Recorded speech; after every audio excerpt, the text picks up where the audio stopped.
యెషయా గ్రంథం నుండి 53వ అధ్యాయము 4, 5, 6 వచనాన్ని చదివించాల్సిందిగా కోరుతున్నాను.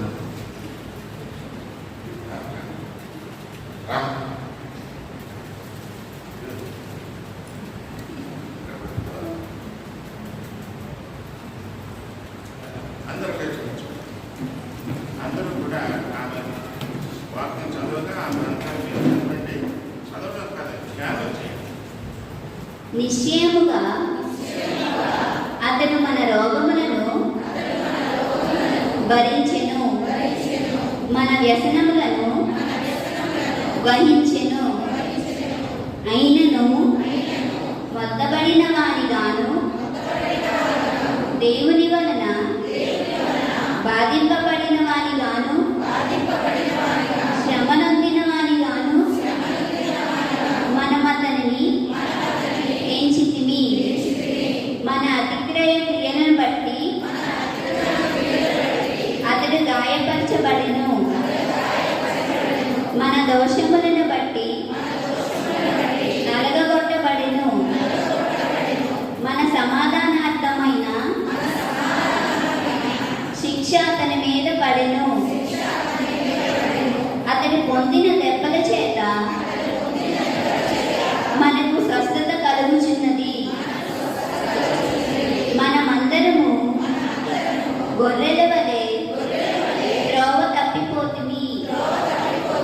మనలో ప్రతి వాడును తనకిష్టమైన త్రోవకు తొలగెను. యెహోవా మన అందరి దోషమును అతని మీద మోపెను. దేవుని చిన్న పరిశుద్ధం తన వెనుకలో దీవించాల్సిన కూర్చున్నాం. ఇందులో మనం చూసేది ఏంటంటే మలీనియన్ ప్రీస్ట్, మొత్తపడినటువంటి ప్రీస్ట్. ఎందుకు మొత్తపడ్డాడు? ఈ రకంగా నన్ను తాను తగ్గించుకొని మన కొరకు ఒక పర్యాయంగా నన్ను సిద్ధపడ్డాడు. ఇది మనం వేసుకోవాల్సినటువంటి ప్రశ్న. మలీనియన్ ప్రీస్ట్ అయితే ప్రియమైనటువంటి వారా, అతడు మన కొరకు గాయపరచబడ్డాడు అంటే మనం చూసిన వాక్యంలో అన్ని మన రిఫరెన్స్ అంటే కానీ అతను మొత్తం మీద ఉమ్మి వేయబడింది, చేపల మీద దెబ్బలు కొట్టబడింది, కొరడా దెబ్బలు తిన్నాడు, ఈడ్చుకొని పోయారు, తన బట్టలు ఇప్పేశారు, ఆఖరికి గోచుతో నిలబెట్టారు. ఆ బట్టలన్నింటినీ కూడా మళ్ళా ఏదో రాజబట్టలు అని చెప్పి రాజబట్టలు వేశారు, అవి కూడా తీసేశారు, పంచుకున్నారు.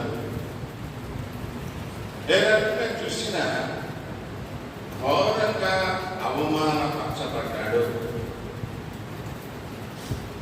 అవమానం ఎవరికి?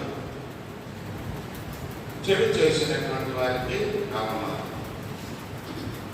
మరి యేసుక్రీస్తు ఏం చెడు చేశాడు? ఏం చెడు చేయడు. అతను మన పాపమును అతని మీద వేసుకొని, మన దోషాన్ని అతని మీద వేసుకొని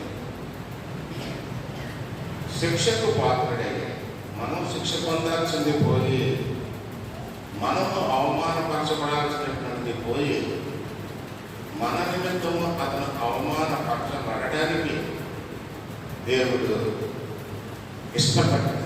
అంగీకరించాడు, ఇష్టపడ్డాడు. దేవుడు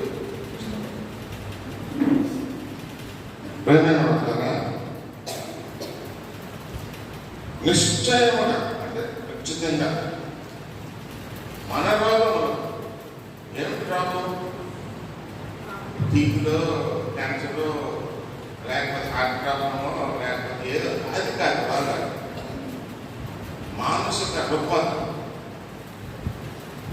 మానసిక రుగ్మత ప్రతి ఒక్కరిలోనూ కూడా ఉంటుంది.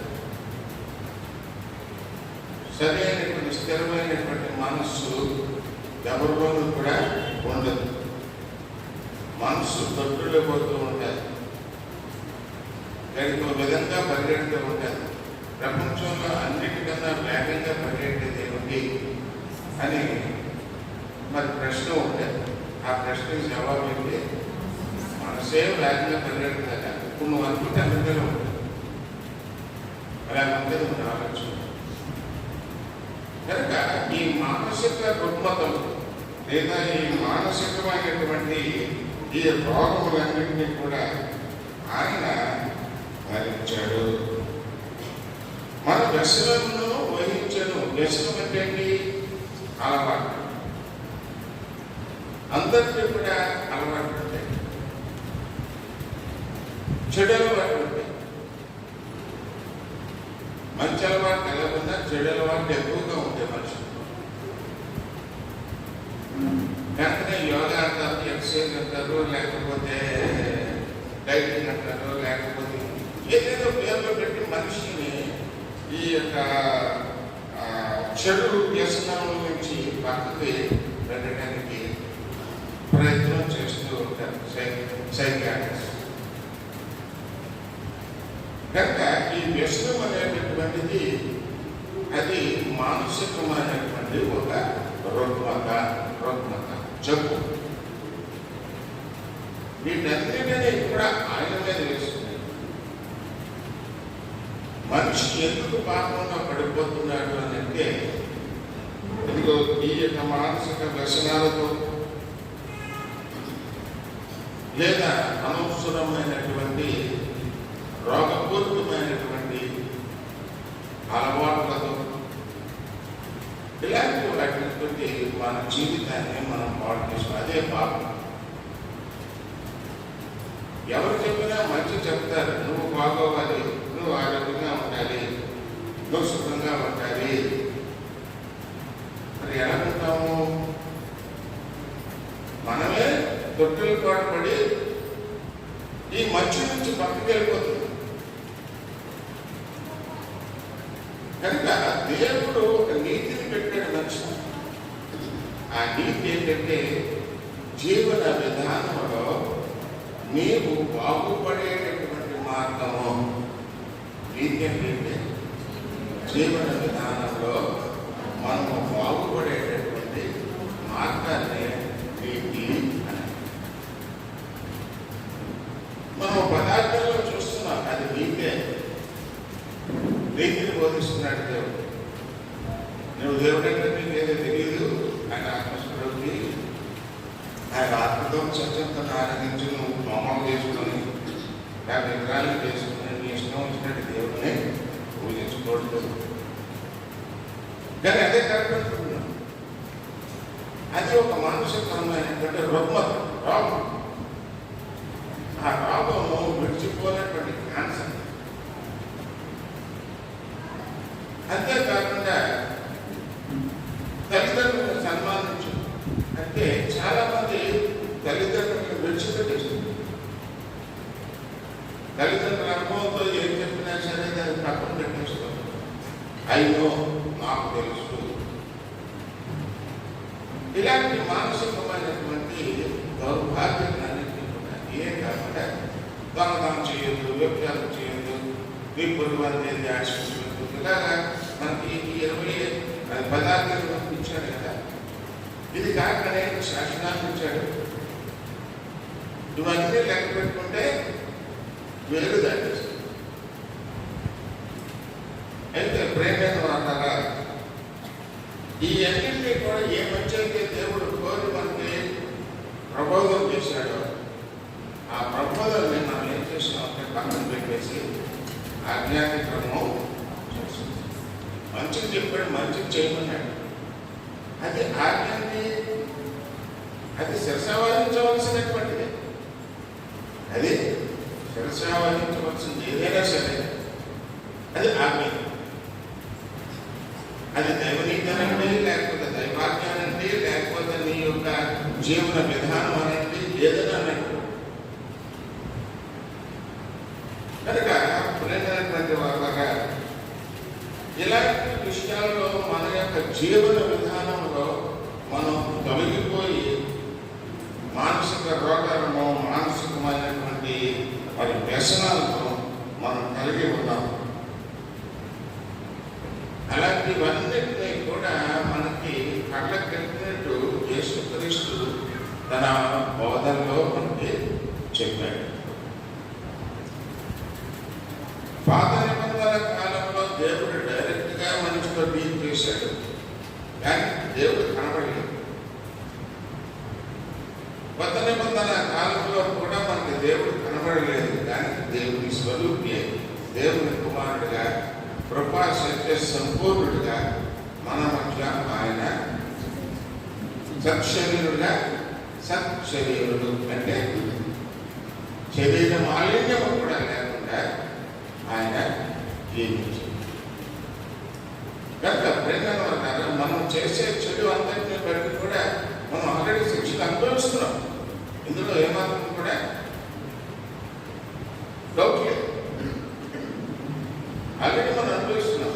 ఏదో అనుకుంటాం, చెప్పినంత నడకంలో తెలియడం లేదు, అమ్మో అమ్మ అంటే అది నీకు మళ్ళీ పుట్టుకు లేదు కాబట్టి తెలియదు, ఇంక నీ ఆత్మ అంతా కూడా బాధపడుతున్నాం. కానీ ఇక్కడ మనకి ఒక అవకాశం ఉంది. శరీరంలో కనడంత కాలం లేదా నీ ఆత్మ ఉన్నంత కాలం ఒక అవకాశం ఉంది. నువ్వు సన్మార్గంలోకి రాగలిగితే నీవు ఆశీర్వాదకరమైన జీవితాన్ని నువ్వు జీవించగలవు. ఇదే ప్రభావం. అందుకే అన్నాడు, ఏమన్నాడు? మారు మనసు పొందండి.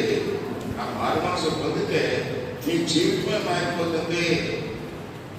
మారు మనసు ఫలాలను మీరు ఫలిస్తారు. మీరు మంచి ఫలాలను మీరు అనుభవిస్తారు. దానికి మీరు అంటుకట్టబడి వారు ఉండాలి. రక్షణబలి నేను ఈగలు మీరు అనేది ఎత్తి మంచికి మీరు అంటుకట్టబడి ఉండాలి. అంటుకట్టబడిన తర్వాత దాని ఫలితాలను మీరు అనుభవించాలి. ఫలితాలను మీరు అనుభవించాలి. వాక్యం అంటే మనం ఆంబో తాగినట్టు చూడకూడదు. అమ్మో అని కాదు, ఇది నాకు ఎంతవరకు సంపాదించినది అనేది ఆలోచన గాలిలో పెడితే నీలో నువ్వే మాట్లాడు. ఈ వాక్యం మీద మాట్లాడటం కాదు, నీలో నువ్వే మాట్లాడుకుంటావు. ఇది చదువుతూ ఉంటుంది.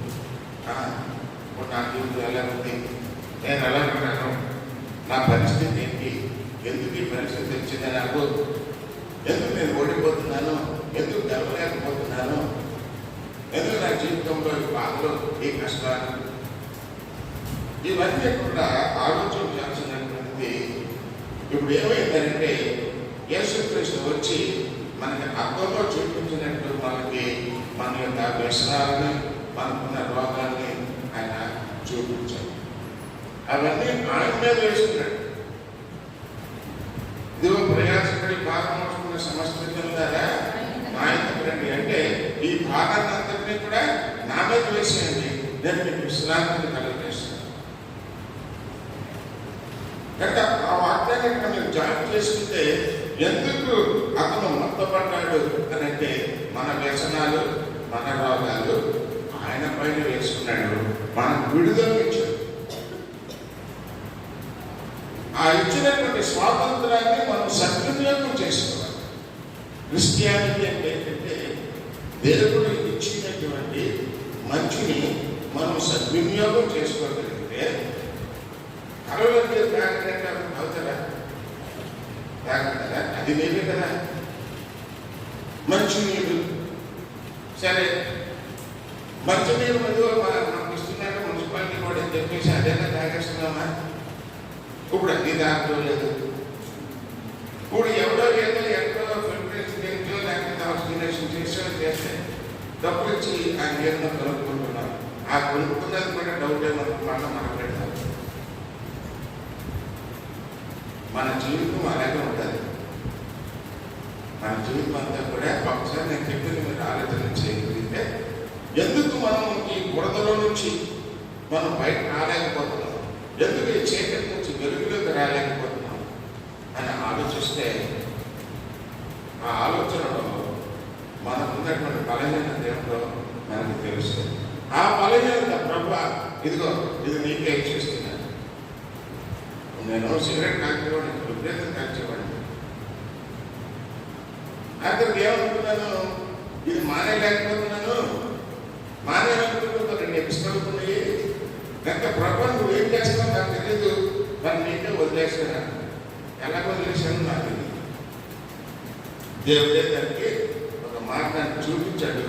అలాంటి ఇప్పుడు ఎవరైనా కాల్చితే వాసన కూడా పడదు. అంటే ఎవరు చేసిన ప్రయాణం నేను మానేసానా? నేను మానేది. అయితే మానేయాలనేటువంటి ఒక ఆలోచన నాలో ఉంది కాబట్టి అది దేవుడి మీద వేసాను, ఆ భారం ఆయన మీద వేసుకున్నాడు. అంటే ఇక్కడ మనము ఆయన మన వ్యసనము భరించను అని చెప్పేసి ఇక్కడ ఉంది కాబట్టి దాన్ని ఎక్స్ప్లెయిన్ చేస్తున్నాను అనమాట. ఒక్కసారి నీ బలహీనత ఇదిగో ప్రభువా, నా బలహీనత ఇది, ఇదిగో ఈ బలహీనతని చెప్పిస్తున్నాను, నువ్వేం చేస్తావో నువ్వు తెచ్చు.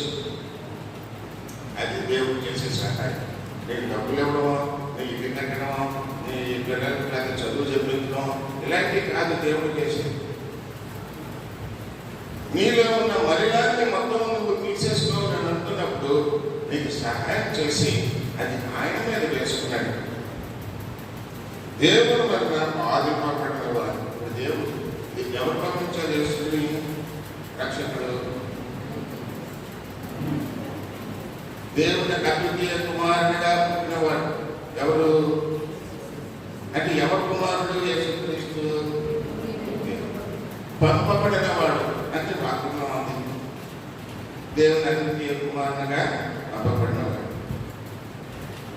కనుక దేవుడే ఆయన్ని ఒక పరిచర్య ఇచ్చి, ఒక గురి ఇచ్చి, ఈ అంచకాలం అసలు యేసుక్రీస్తు రావడానికి కూడా కారణం ఏంటంటే మనల్ని రక్షణ చేసి పర్వతాన్ని తీసిపోదాం అనుకున్నాడు. ఆయన వచ్చింది ఏమిటంటే ఒక వార్నింగ్ ఇవ్వడానికి వచ్చాడు. నవ కాలంలో ఎలాగైతే ఒక వార్నింగ్ ఇవ్వబడిందో, ఇదిగో ప్రపంచం అంతా జలమలం అయిపోతుంది కనుక నువ్వు ఒక వార్డు తయారు చేసుకో, వచ్చిన వాడిని ఎవరో ఎక్కించుకోవాలి.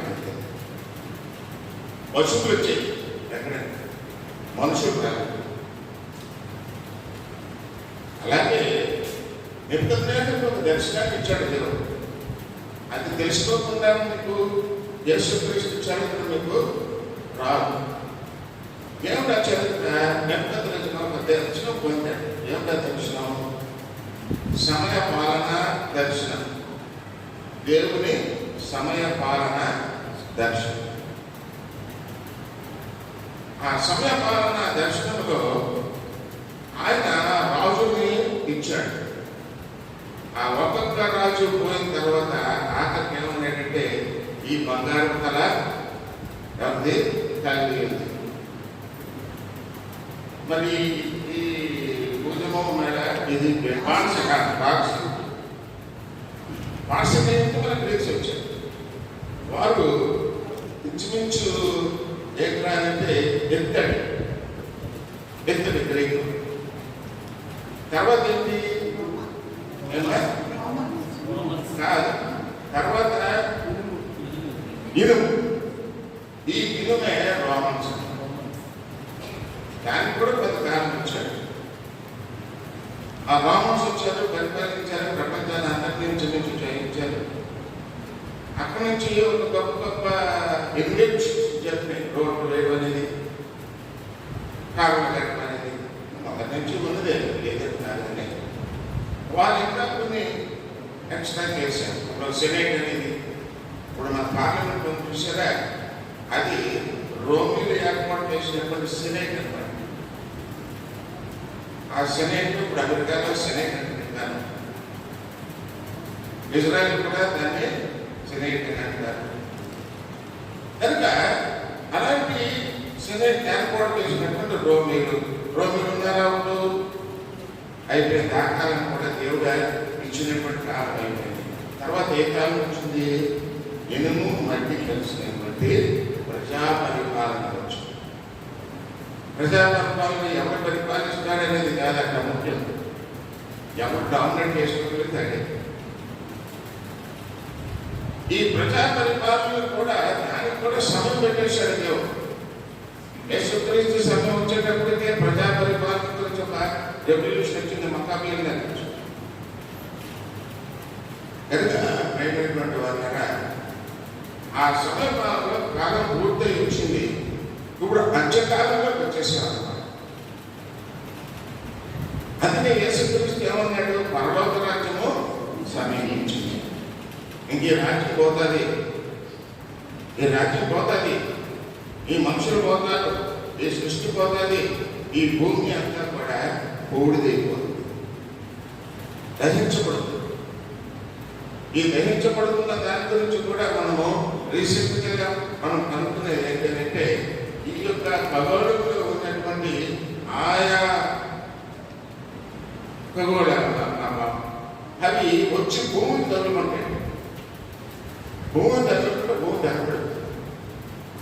కనుక ఇప్పటికే చాలాసార్లు ఆ ప్రయాసం వచ్చింది దగ్గరికి, భూమి మీద కాడానికి. దాన్ని అనుకో తగ్గించారు. ఇప్పుడు ఆ కాస్మస్ లో ఉన్నటువంటి డస్ట్ అంతటిని కూడా క్లియర్ చేయడానికి నిన్నే అనౌన్స్ చేశారు. ఎంత 4,000 కోట్లు ఇస్తాడట ఎవరైనా మనం చేయలేదు. నిన్నే అనౌన్స్ చేశారు. దేనికి నిదర్శనం అంటే అంతం. ఈ అంతంలో ఒక ఛాన్స్, ఒక ప్రేమ ఉంటుంది కదా, ఒక తండ్రికి ప్రేమ ఉంటుంది, తన బిడ్డలే ప్రేమ ఉంటుంది. అందుకని తను రక్షించిపోయిన దానినే వెతికి రక్షించడానికి ప్రభువైన యేసుక్రీస్తు ఈ లోకంలోకి వచ్చాడు. నశించిపోతుంది ఎవరు? మానవాడే. జంతువులు కాదు, పురుగులు కాదు, పక్షులు కాదు, చేపలు కాదు. ఎందుకు మానవాడి? మానవాడిని ఆయన స్వరూపంలో, ఆయన పోలికలో, ఆయన ఊపిరి జీవనాత్మక కారణాన్ని సృష్టించినటువంటి దేవుడు. కనుక మనలో ఉన్న ఈ జీవాత్ముడు అంత కాదు దేవుడిది. కనుక ఇది నశించిపోకూడదు, ఒక ఛాన్స్ ఇవ్వాలి అనుకొని యేసుక్రీస్తు ద్వారా మనకు ఒక ఛాన్స్ ఇచ్చాడు.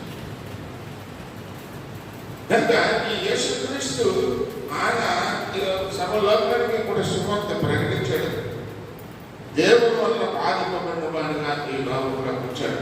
ఎందుకంటే మనం చెప్పాడు కదా, రాజు ఎవరు ఇద్దరు వచ్చి మాట్లాడారు యేసుక్రీస్తు. ఎవరు? మోషే, ఏమొచ్చి మాట్లాడుతున్నారు? జరగబోయే దాని గురించి ఒక రకమైనటువంటి శారీరకమైన బాధ ఉన్నప్పటికీ క్రీస్తుకి పర్వాలేదు, నేను దేవుడు దేనికి పంపించాడో అది పూర్తి. మనం ఈ మధ్యస్వార్థ నాటకంలో చూడగలిగితే సాధారణ యేసుని శోధించి నాన్న బాధలు పెట్టింది. ఎన్ని బాధలు పెట్టినా జయించాడు. అతనితో ఉన్నవాడు అక్కడ రాష్ట్రాలు దేవదూతలు వచ్చి క్రీస్తుకు పరిచయం చేయబడినట్టు అక్కడ మనకి అంటే దేవుని కుమారుణ్ణి దేవుడు కాపాడుకుంటూ వస్తున్నాడు. కానీ అతనిని మరి శ్రమ పొంది మానవాళి యొక్క పాపభారం మొత్తాన్ని తొలగింపు చేయడానికి ఆ పాపభారం అతని మీద వేసుకొని రక్త ప్రోక్షణ లేకపోతే పాప విమోచన లేదు. పాత నిబంధనలో మనం చూసినప్పుడు నిర్గమకాండంలో మనం చదివితే నిర్గమకాండంలో మనం చదివితే అక్కడ ఏమంటాడంటే దేవుడు, ఇదిగో రేపటి దిన మరి మీకు ఈ ఐగుప్తు దేశం నుంచి బయటకు తీసుకోవడానికి సిద్ధంగా ఉన్నారు. కనుక మోషే ఇశ్రాయేలు దగ్గరికి వెళ్ళు, వారితో మాట్లాడు. అంటే ఇక వెళ్ళిపోతాం అనగా ఒక 4 రోజుల ముందుగా ఒక మేకపోతను కానీ ఒక గొర్రెపోతను కానీ తీసుకొచ్చి ఈ 4 రోజులు దానికి ఎటువంటి అపవిత్రత లేకుండా చూసి మచ్చే కానీ ఉండే కానీ జబ్బే కానీ ఇలాంటి ఏది కూడా దాన్ని పట్టకూడదు. యేసుక్రీస్తుకి పాపం లేదు, అది ఏ జబ్బు లేదు, ఏ జబ్బు లేదు. కనుక ఏమవుతారు? ఇదిగో పాపభారం మోసుకొని పోవు దేవుని గొర్రెపిల్ల. కనుక ఈ దేవుని గొర్రెపిల్లను ఇప్పుడు యేసుక్రీస్తు దేవుడు పంపించి ఆ గొర్రెపిల్ల చావడానికైనా సరే ఇష్టపడ్డాడు. కొంతమంది రక్షణ అందరినీ పిలుచుకుంటున్నాడు. అందులో అందరూ పిలువబడిన వారే, మన నాకు ఒక అనవసరం ఒక డౌట్ పెట్టేశారు. అందులో పిలవబడిన వారు కొద్దిమంది అందరూ ఏర్పాటు చేసుకున్నారు. పిలవబడిన వారు అందులో ఏర్పాటు చేసుకోమన్నారు కొద్దిమంది ఉన్నారు. కనుక ప్రియమైన వాళ్ళగా మరి కీర్తనలు 69:26 ఒకసారి చూద్దాం. కీర్తన 69:26 అక్కడ ఏం చూస్తుందంటే, నీవు మొక్కిన వారిని వారు తరుముచున్నారు. ఏంటంటే నీవు మొక్కిన వారిని, ఇప్పుడు ఎందుకు ఎవరు మొక్కారు? యేసుక్రీస్తుని, రోమీలా, ఇశ్రాయేలులా? ఎవరు మొక్కారు? దేవుడే మొక్కాడు. ఎందుకు మొక్కాడు? మన రోగాలని మనకున్నటువంటి ఆ తప్పుడు మాట ఏంటిది? వ్యసనాలని ఆయన మీద వేసుకుని ఆ బాధ ఆయనే అనుభవించడానికి దేవుడు ఇష్టపడ్డాడు. కనుక దానికి ముందుగా దావీదు ద్వారా అంటున్నాడు, నీవు మొక్కిన వారిని వారు తరుముచున్నారు, నీవు గాయపరిచిన వారి వేదనను వారు వివరించుతున్నారు. మొక్కిన వారిని ఏం చేస్తున్నారంటే అక్కడ తరుముతున్నారు.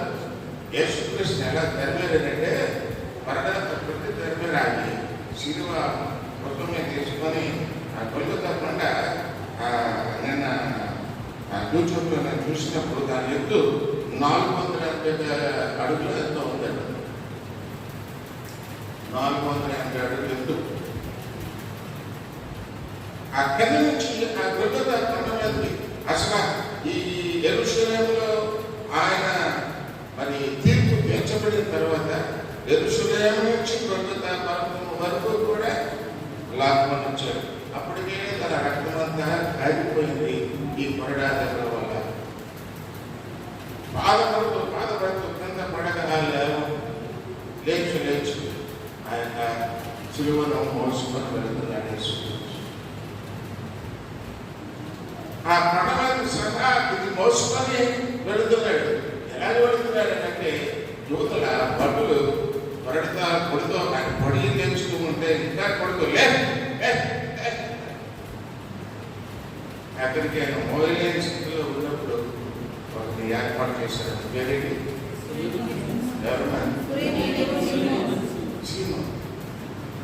సీమోన్ అనేవాడు. అసలు ఎవరు చరిత్రం అక్కడ ఉన్నాడు. సరే అతన్ని దోశారు. ఎవరు దోశారు? వాడు వాలంటీర్గా రాలేదు. వాలంటీర్గా మోయడానికి రాలేదు. వీళ్ళే ఈ భటులు అతను ఉంటే అతను మెడపడి దోశారు. ఎత్తారు. కనుక కొంత దూరం వరకు కూడా ఈ సిలువను వీడు మోయలేక వీడి కింద పడి మొదలు పడితే నువ్వు తప్పుకొని నేను వేసుకుంటాను లేదు. మనం యేసుక్రీస్తే ఆ సిలువ ఆయన మీద వేసుకొని ఆ కొడుకుతో పాల్గొంది. కనుక ప్రేమ వల్ల దేవుని వల్ల బాధింపబడ్డాడు. ఇప్పుడు ఆయన నిజంగా యుద్ధం చేయాలి అంటే ఆయన పక్షాన దోతలు వచ్చి యుద్ధం చేసి ఆయన రాజుగా కనిపెట్టవచ్చు. కానీ నేను ఈ లోకం కాదు, నాది నా లోకం లేదన్నాడు. ఏదో జరుగుతున్నాడు. నువ్వు ఏ రాజుకి ఏ దేశం కాదు, ఈ లోకం కాదు, నా రాజ్యం లేదు. కనుక ప్రేమైనటువంటి వారిగా శ్రమ పొందిన వారిగాను మనం అందరినీ ఎంచుకుని శ్రమ పొందాలి, బాధపడాలి. పడండి సులువు చేయండి. రాళ్ళు తీసి రాళ్ళతో పడుతున్నారు. ఎవరు? ప్రజలు ఊరుకున్నారా? రోగులు బట్టలేదో పడుతున్నారని మనం అనుకుంటున్నాం. కానీ ప్రజలే రాళ్ళు చుట్టుపట్టడం మొదలుపెట్టారు, వ్యతిరేకించడం మొదలుపెట్టారు. మన అతిక్రమం బట్టి అతడు గాయపరచబడను. 8వ వచనం చూడండి. ఏమన్నాడంటే అతడు నా జనుల అతిక్రమమును బట్టి మొత్తపడాను. ఎవరు అతిక్రమం అమ్మా? నా బిడ్డల యొక్క అతిక్రమం బట్టి నా కుమారుడైనటువంటి నిజ కుమారుడైనటువంటి యేసు మొత్తం పట్టుబడడానికి నేను ఇష్టపడుతున్నాను అన్నాడు. అందుకే అంటున్నాడు అతడు నా జనుల అతిక్రమం బట్టి మొత్తపడిన కదా. సజీవుల భూమిలో నుండి అతడు కొట్టివేయబడ్డాడు. ఏ ఐడెంటిఫికేషన్ లేదు, ఎవరు యాక్సెప్ట్ చేయడం లేదు. ఉన్నంతకాలం దండపుతంగా ఆయన నమ్మకాలు వెళ్ళారు, చెప్పింది విధానం చేసేది చూశారు.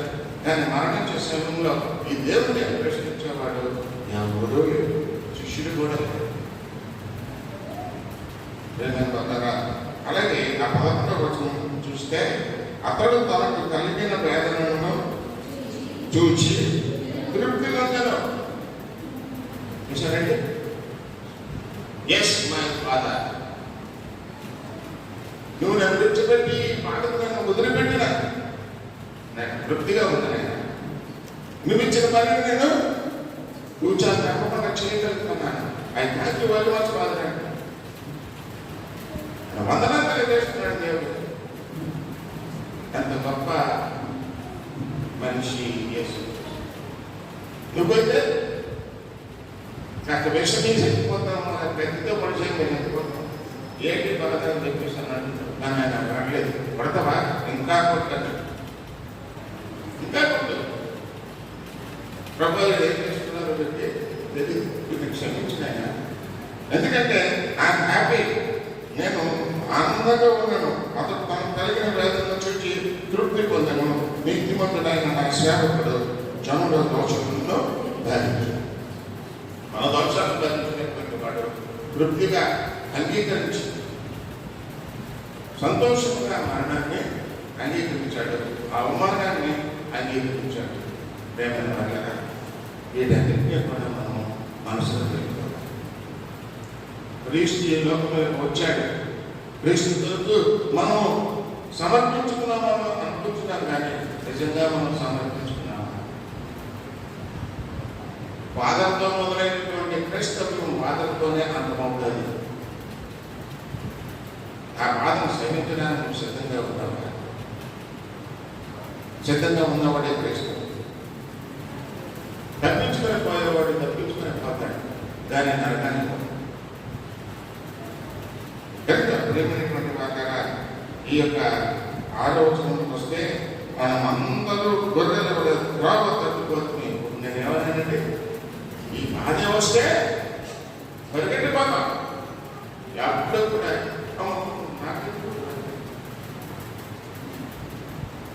ప్రేమైన వారు పరిగెట్టిపోయేవాడు క్రీస్తు వాడు కాదు. ఇది మీరు గుర్తుంచుకోండి. ఏ బాధ వచ్చినా, ఏ కష్టం వచ్చినా, ఏ నష్టం వచ్చినా అంచం అనేది వచ్చేసింది. యేసుక్రీస్తు ఏ సమయానికి వస్తాడో దేవుని యొక్క ఆలయం పునర్నిర్మాణం అవుతుంది. అది కూడా బైబిల్లో రాయబడి ఉంది. ఆ నిర్మాణం పూర్తయిన వెంటనే ఇదిగో ఈ మందసం ఎంతో ప్రయత్నం చేస్తున్నారు, ఇంచుమించు దాని అడ్రస్ తెలుసుకుంటున్నారు. ఆ మందసాన్ని తీసుకొచ్చి తిరిగి ప్రతిష్ఠ చేస్తారు. ప్రతిష్ఠ చేసి ఆ ఎర్ర ఆవు అనేటటువంటి దాన్ని ఆల్రెడీ కొనుక్కున్నారు. దాన్ని తీసుకొచ్చి ఇప్పుడు ప్రత్యేకించి దాన్ని పోషిస్తున్నారు, ఆ సంతతిని పోషిస్తున్నారు. ఎందుకంటే ఎర్రవునే కలిగిన కనుక అది జరిగిన రోజున అది ఎవరు చేస్తారంటే అంత్యక్రీస్తే చేస్తారు. అంత్యక్రీస్తు ఎక్కడి నుంచో రాడండి, మనలో చేస్తాడు, క్రైస్తవులుగా చేస్తాడు. ఎవరైనా వచ్చి ఏ దేశస్తులైనా వచ్చు. కానీ ఒక్కసారి అంత్యక్రీస్తు వచ్చిన తర్వాత ఎప్పుడైతే దేవాలయం పూర్తయిందో అక్కడ ఆరాధన ప్రారంభించిన తర్వాత ప్రపంచాన్ని అంతటినీ కూడా డామినేట్ చేసేటటువంటి అంత్యక్రీస్తు పరిపాలన చేయడం మొదలుపెట్టి ఆఖరికి ఏమవుతుందనంటే ఆ యొక్క మందిరంలో అతని యొక్క ఈ నిర్దేశం తన యొక్క బంగారపు బొమ్మను ఎలాగైతే మరి నిలబెట్టుకున్నాడో అతని బొమ్మ నాకు నిలబెట్టుకున్నాడు. నిలబెట్టుకుని దానికి పూజలు చేయమంటాడు. అప్పుడు దేవుడికి వస్తుంది ఆయనతో యుద్ధం చేయడానికి అంత్యక్రీస్తు ఆడు సైన్యంలో దేవుడి క్రీస్తు యొక్క సైన్యం యుద్ధం చేస్తుంది. ప్రేమైన వాళ్ళ జరగవలసిందంతా కూడా జరుగుతుంది.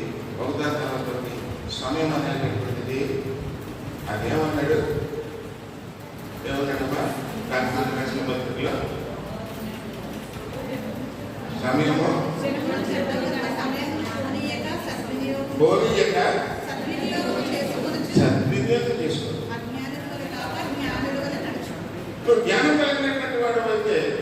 మీ బ్రతుకుకాలం అంతటా ఇప్పుడు మనకు వచ్చినా లేకపోతే నేను బ్రతుకున్నంత కాలంలో ప్రభావ నాకు తోడుగా ఉన్నాడు.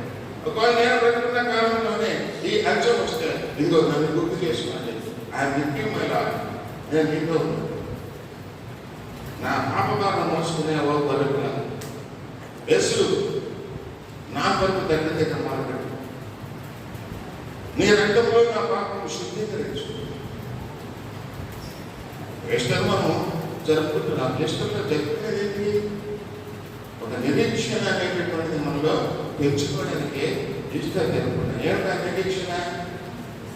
క్రీస్తునందు విశ్వాసం ఉంచేవాడు క్షమింపోయినను తిరిగి వెళ్తాను. కనుక ప్రథమ పౌరుడుగా యేసుక్రీస్తు తిరిగి లేచి దేవుని దగ్గర కలిగిన రీతిగా ఆయన తిరిగి రానియన్నాడు. మనమందరూ ఆయన విశ్వాసం ఉంచేవారు, ఆయన బిడ్డలందరూ ఆయన పక్షంలో ఉన్న వారందరినీ కూడా తీసుకొని ఆయన తిరిగి ఆ పరలోక రాజ్యంలోకి, ఆ నూతన యెరూషలేములోకి తీసుకొని పోతాడు. మరి నువ్వు ఉండాలి అంటే క్రీస్తు పడిన బాధలు కూడా పడడానికి నువ్వు సిద్ధంగా ఉండాలి. అందుకే అంటాడు, నా నిమిత్తము మిమ్మల్ని హింసించిన, దూషించిన, చెడ్డబాటులైన పలికిన మీరు సంతోషించి ఆనందించండి. పరలోకమందు మీ కనుక యేసుక్రీస్తు నిమిత్తము ఆయన పొందినటువంటి దెబ్బలు ఒకవేళ మనం కూడా తినాల్సి వస్తుంది.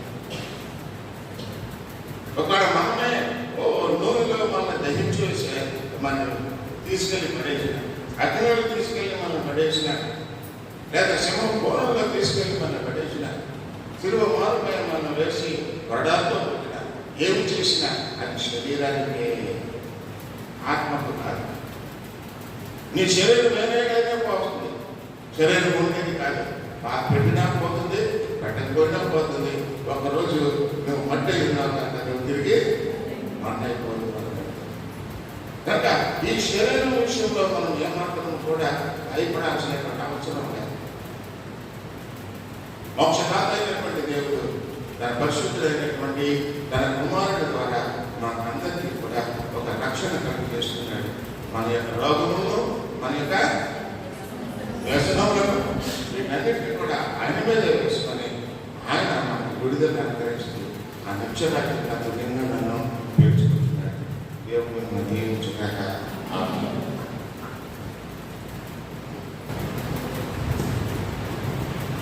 ఓకే, ఇప్పుడు ప్రార్థన చేస్తున్నామండి. అందరూ లేచినటువంటి దుర్గారావు గారు ముగింపు ప్రార్థన చేస్తారు. లేబర్ దినాన్ని కూడా శిల్వ ధ్యానం కూడా దేవుడి మందిరంలోనే జరుగుతుంది.